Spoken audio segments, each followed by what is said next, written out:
अस्सलामुअलैकुम। आज इस वीडियो में हम क्लास 11 के फर्स्ट टॉपिक चैप्टर नंबर 1 के बेसिक टर्मिनोलॉजीज़ पढ़ेंगे। अब स्टार्ट करते हैं। Yield first term. Yield, what is yield? Amount of product obtained as a result of chemical reaction is called yield of a chemical reaction। इसका मतलब कुछ इस तरह है कि प्रोडक्ट की कितनी अमाउंट हासिल हुई है जब केमिकल रिएक्शन हुआ है, उससे कितनी अमाउंट हासिल हुई है। जब केमिकल रिएक्शन किया जाता है यानी रिएक्टेंट आपस में रिएक्शन करते हैं, उसके नतीजे में प्रोडक्ट बनती है। उसमें ये कह रहा है कि अमाउंट ऑफ प्रोडक्ट को हासिल करना जब केमिकल रिएक्शन अकर होता है। Number second, theoretical yield।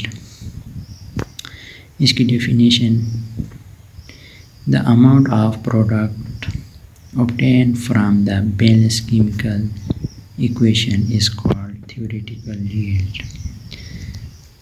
जब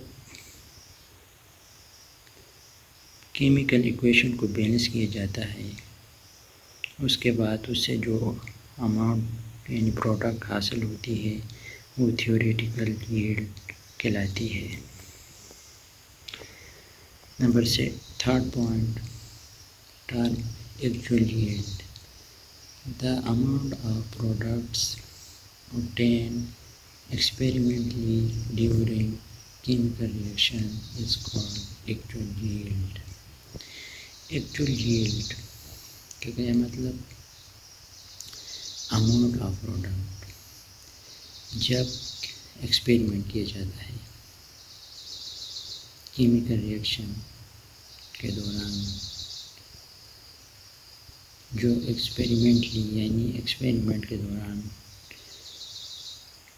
जो प्रोडक्ट हासिल होती है यानी आंखों के सामने, तो वो जो प्रोडक्ट हासिल होती है उसको एक्चुअल यील्ड कहते हैं।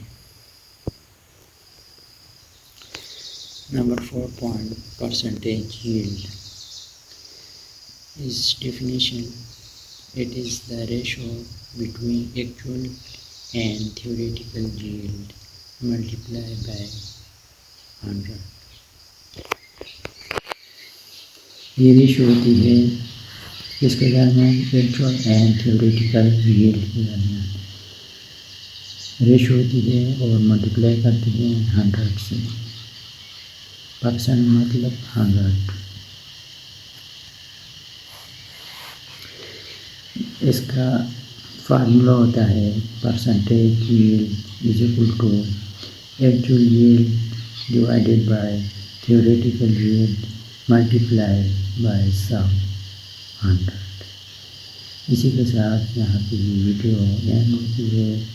आपसे गुजारिश है चैनल को सब्सक्राइब करें और लाइक भी करें।